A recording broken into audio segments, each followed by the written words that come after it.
Jadis, il avait un grand pays légendaire.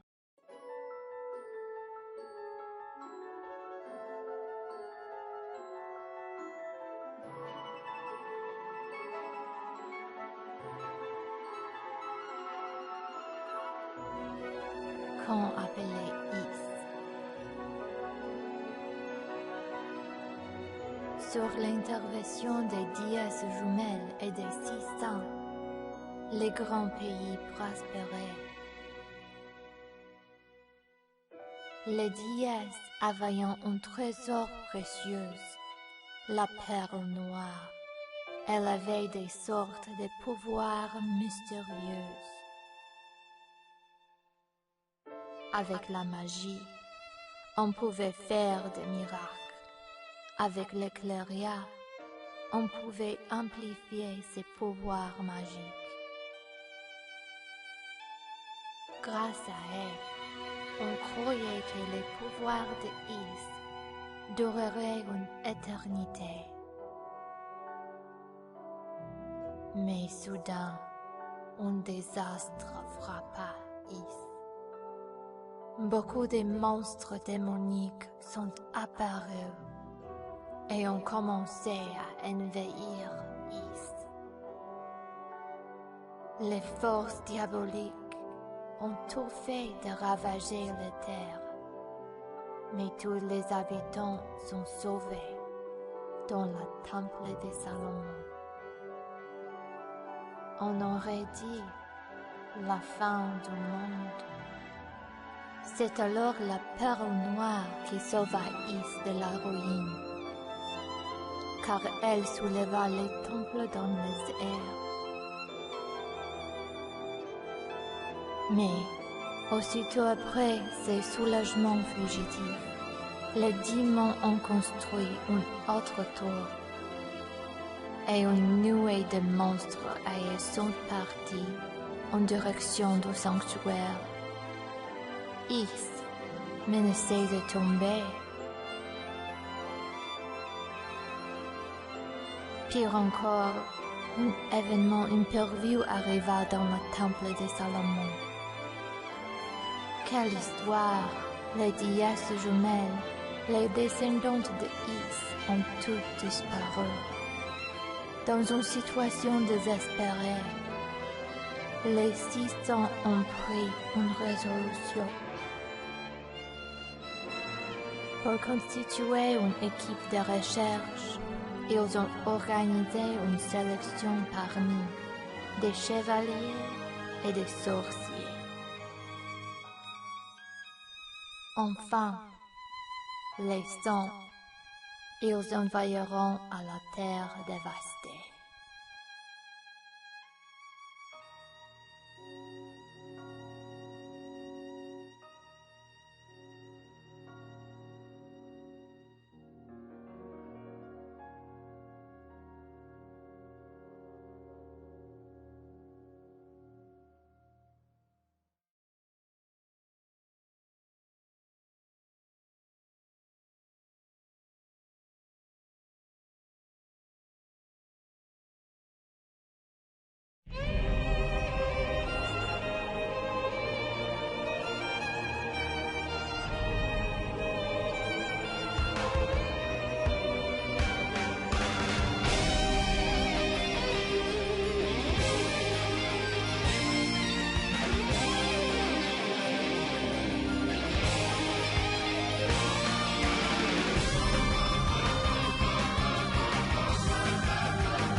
Hello and welcome there, this is Jedi Supersonic, and, well, I'm playing Ys Origins. Is that how you say it? Yeah, that's how the intro said it, but me and Ellison are going to be doing a dual playthrough of sorts. I'll be playing as the mage Hugo. He'll be playing as the axe fighter Lucina? Is that how you say it? I always forget how to spell it, but this is the only game of this franchise that I have played so far. I quite liked it, and, well, Ellison and I decided to play it. He's going to be playing blind. I'll be playing more with a open eye, as to being I know what's coming, I know what's going on, etc. He decided on characters, and, well, we're alive. We got intercepted, maybe. That guy in the tower looked kind of mean.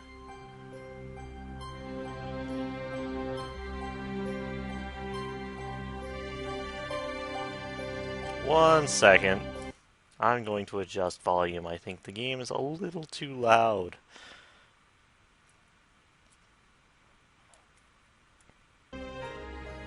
Better.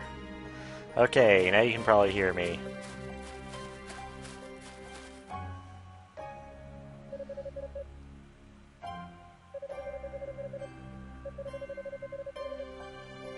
So yeah, this land's kind of screwed. So we're kind of in danger because we're all by ourselves, and of course, a lone mage shouldn't be fighting on the front lines, right? Eh? So this game works kind of like a Zelda game, but kind of Metroidvania-esque at the same time. I'll let the dialogue just go. And also, what kind of last name is Fact? It's like... Huh. No, that pun is in too much of bad taste, and even I have taste when it comes to puns. Sometimes. What a jerk. Wait, just kidding, but... So yeah, we're searching for the two goddesses. They kind of vanished after we ditched this land because it was getting all overrun. If you saw the intro, if you skipped, then, well, I just informed you. There is a lot of dialogue in the beginning, so I apologize if I just kind of brief it up. Hugo is, as I said, a mage, so our fighting style is going to be revolving around keeping our distance, running around, and kiting. If you know, like, your MMO strats of kiting, well, yeah. Although Hugo's strong enough not to have to kite too much.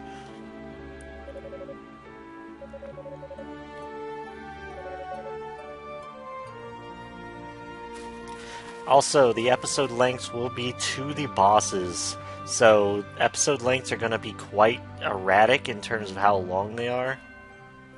Such an impatient lad. And, well, that's somewhat foreshadowing. But let's get on with it. Also, whenever I hear the name Hugo, I always think of Ogre Battle 64 because, yeah. Now, I left the other cutscenes completely, you know, unmicrophoned, but this is just showing how freaking desolate this land is. It looks something out of, like, Shin Megami Tensei, or, you know, Lord of the Rings, Mordor and all that. Yeah, you can see the Eye of Sauron at the top, totally. Hear that, or it's Saruman's Tower in Isengard.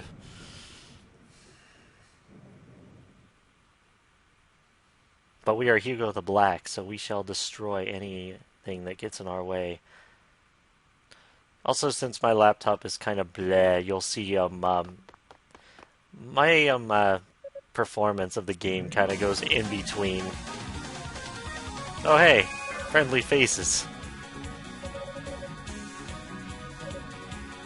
Dino. Yola? Yeah. And Shion. But we're here now to save the day.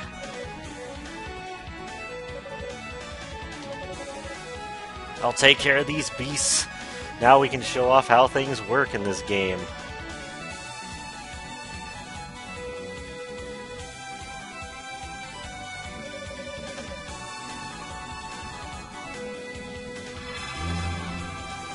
Now, these two Gradius options are part of our attack. The Eyes of Fact. I guess you could say they're quite factual. Here's your basic moves. And the power shot's always kind of tricky because you have to, like, right as soon as you stop shoot, but let's just deal with these guys. You can rapid fire. That was the power shot. It also lowers enemy defense, so you can get rid of them quite quickly. Enemies will always drop little items, and you want to grab them for temporary buffs. There's also this boost mode, which, yeah, as you see, you basically go into super mode. We'll have 5 shots, and we'll be almost immune to all attacks. Well, not immune, but yeah. These little purple crystals give us SP, which we can spend, but we don't need to worry about that quite yet. Is that all you got? Oh man, Hugo has such sass, and I quite enjoy it, but I also get annoyed. But then again, I just don't like assholes.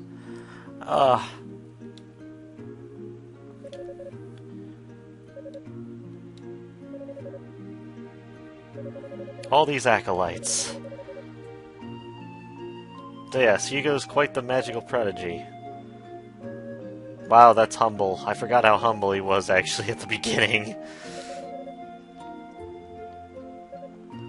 Just wait until you see Ellison's side of the playthrough, which you can check. I'll be putting at the end of the parts to go check his version of every part.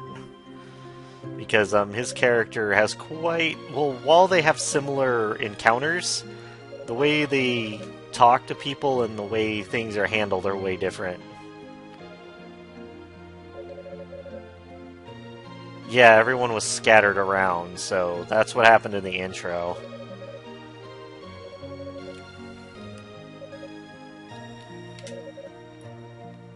So they were lucky to go to the tower because we kind of have to be here. The size of things, huh?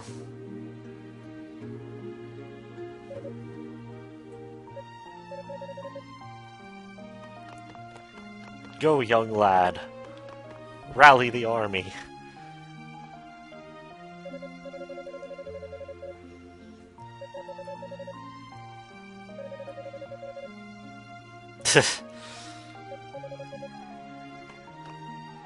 Oh hey, Crystal. I hope you get used to this jingle. You're going to be hearing it a lot. Now, always keep an eye out for these statues.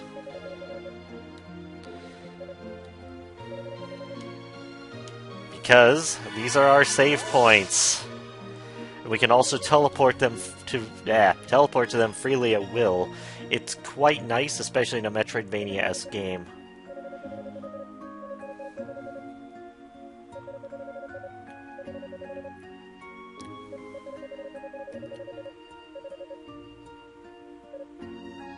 It shall be really good. She sells seashells by the seashore? Yeah, so this is basically our codec, our walkie-talkie, our insert in communications thing here. Alright, so let's start exploring this tower proper. Let's start. I'll put this on file 10, I guess, randomly. So I just know this is for the playthrough. So we have 60 HP. Basic stuff. So now it's our job to explore. We have basic armor and basic equips and skills, but we don't really have any skills yet. Ah! You'll pick up various things like herbs. You don't actually have, like, on-hand healing items. which is kind of annoying sometimes. Always go for items, though, because you never know when you might die. These towers shoot out 4 directions, quite indicative where they're going to shoot, so nothing to worry about. Level up. You can see your experience and how much you need for the next. Your strength and defense, etc. Basic stuff. These red glowing guys are like souped up versions of the enemy type. But since it was just basic goblins or whatever, I think they're goblins, but as I said, I'm not super familiar with the Yeast series because this is the only one I've played.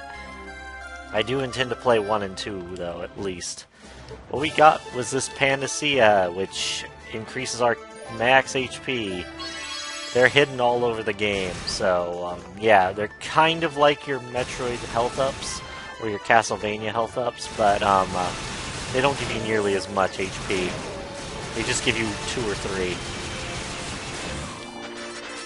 Also, be prepared to see me just spam my lasers.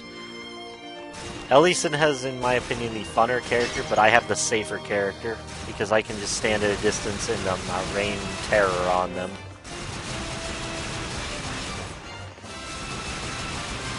Woo! Music's quite good, I must say.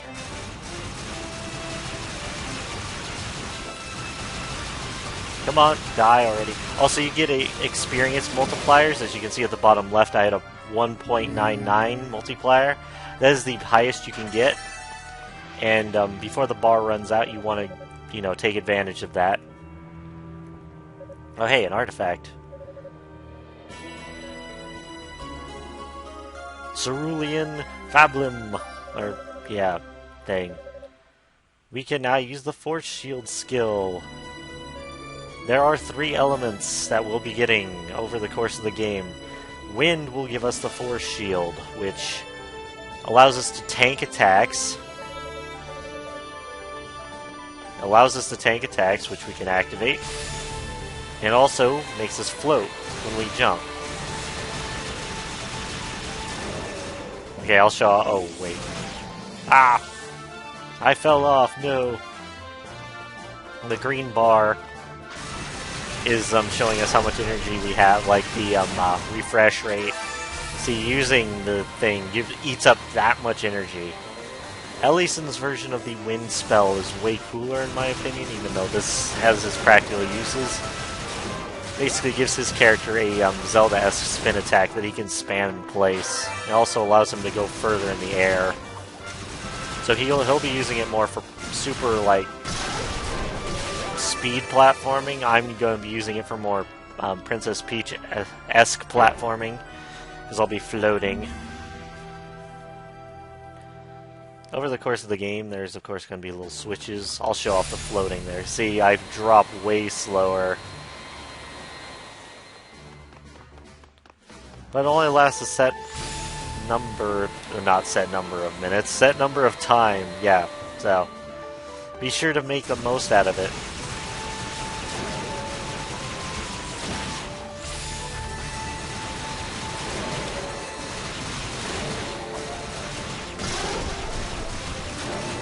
Man, everything's going down so easily. Can't go in there yet, obviously. We need a key. Whoa, gold guy. They have this charge attack. It kind of hurts you at this point of the game, but it's still not that bad unless you're playing on Nightmare.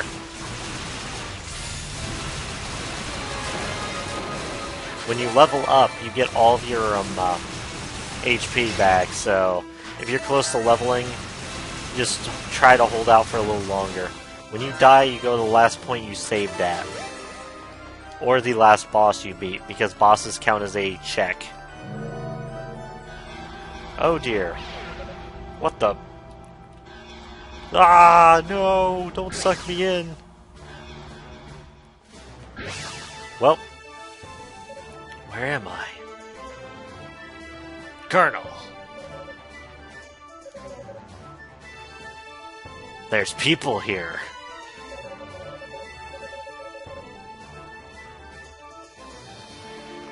We'll be dealing with that shortly. Here's another save point that we can travel to. We are now in the Wailing Blue. Over the course of the game, you can get SP, and as I said, yeah, we can spend 100 of it to actually max our armor out right now. But our armor's still not going to be amazing. There's a lot of point costs, and for some reason my screen cuts off all the numbers, but a peculiar shaped thing.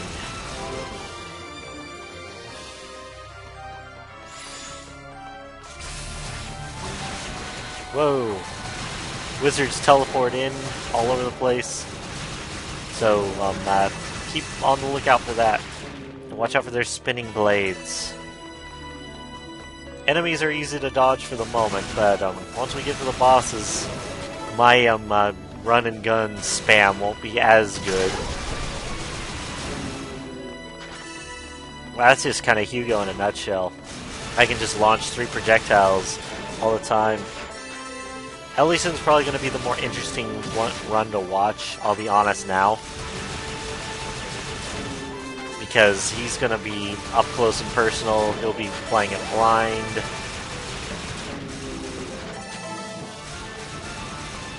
If you like the Lufia series, he does the Lufia 2 cave runs on his Twitch channel.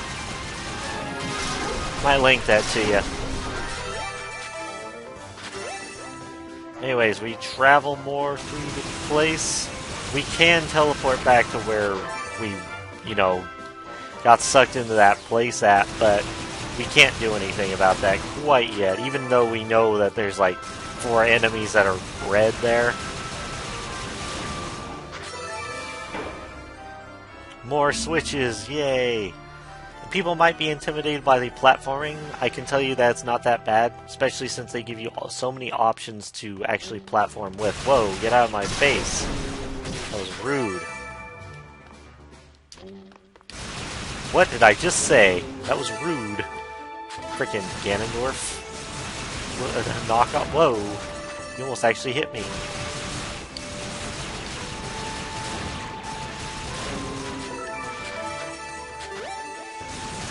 Ah!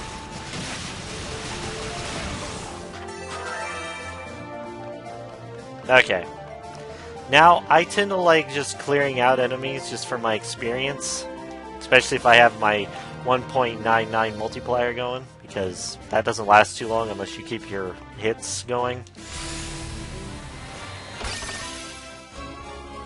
Rhoda fruit. These will come in handy always. Always keep your eye out for these.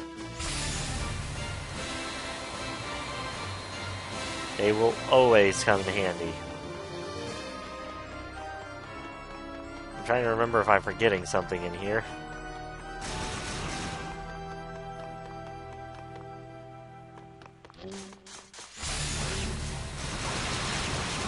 I'm probably already backtracking like a moron. Die already. Because I'm an utter goofus. Yeah, I'm a goofus. Yeah, there we go. Down here.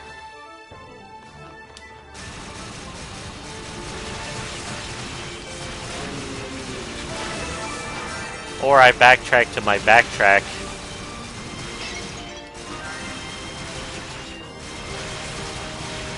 Whoa, lots of projectiles.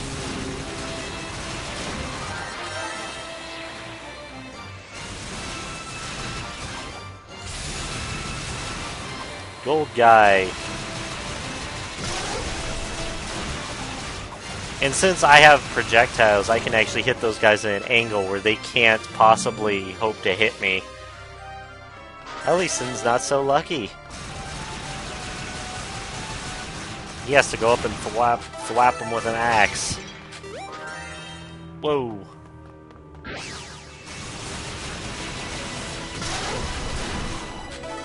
Alright. Oh hey, emerald. We can charge this. Yeah, once you get an emerald, a topaz, or a ruby, they enhance their respective elemental skill. We can now charge our force shield. It can now take multiple hits, and it lasts longer. And now we open this door. I don't believe I showed that door off.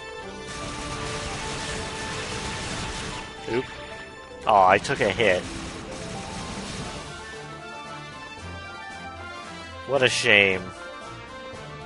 I'll be taking a lot more throughout the game.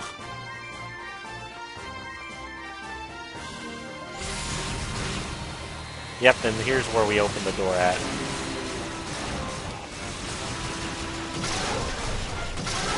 Come on. Die already. There we go. What level are we? We are level 5. Okay. That's good. I believe that is the level I should be right now.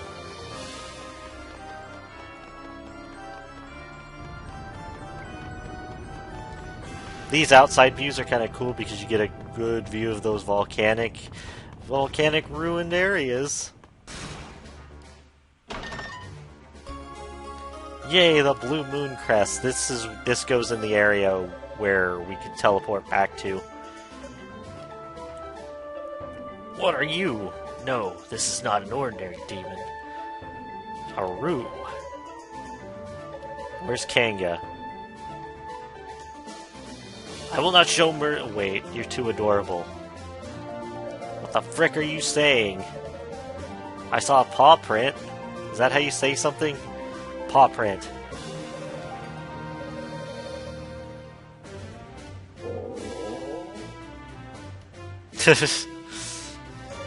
We can understand hunger, though.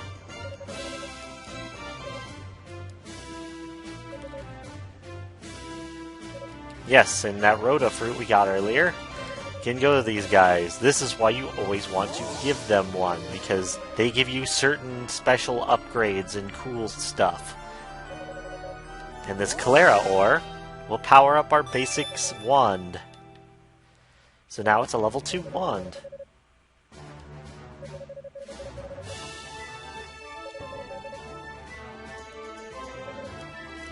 Paw print.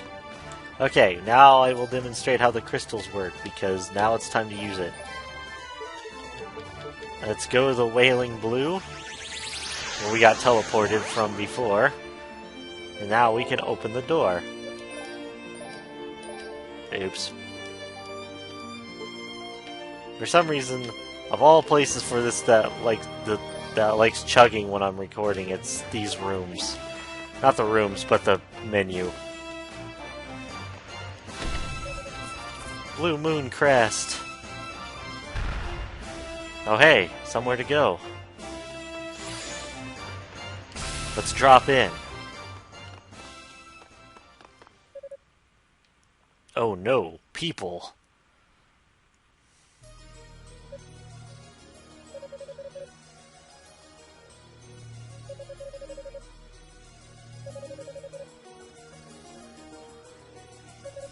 Who are you people? Why do you look like vagabonds? Why are you using a pitchfork? Infestation of magicians. Maybe Yugi's playing around here. The dull and humorless type.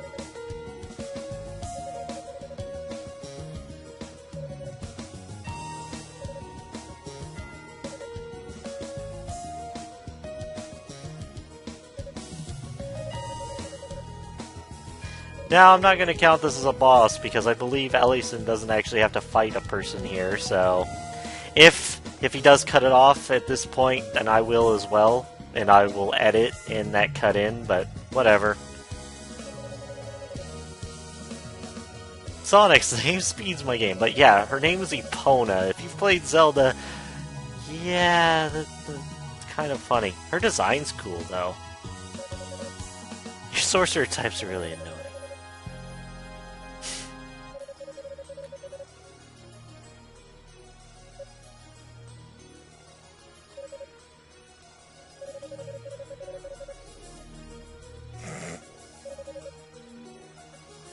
Yikes! Man, Hugo, you're not gonna be popular at the dance.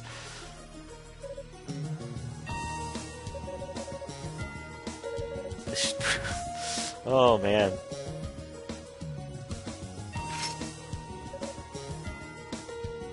Oh, we'll see if you can even do that.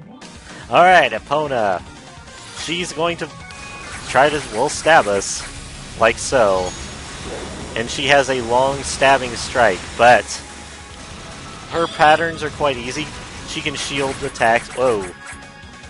I did not mean to just take like 50 hits right there.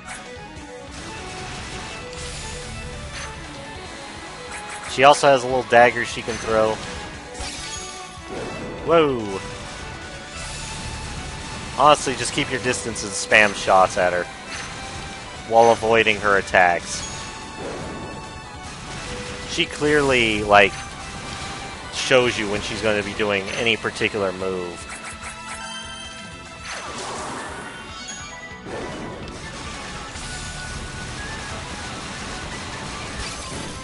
Yeah, that was the first fight. I shouldn't have even got hit, but whatever. Couple trident stabs to the gut will always build character.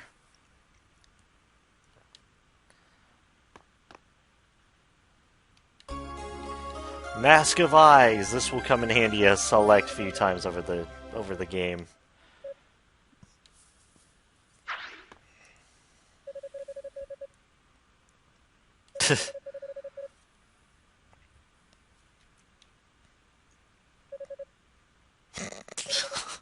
Goodness sakes. Darkling.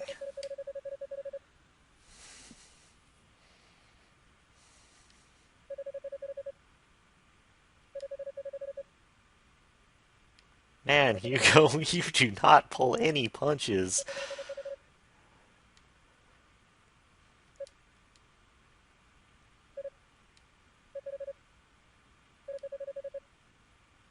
Huh? What's this?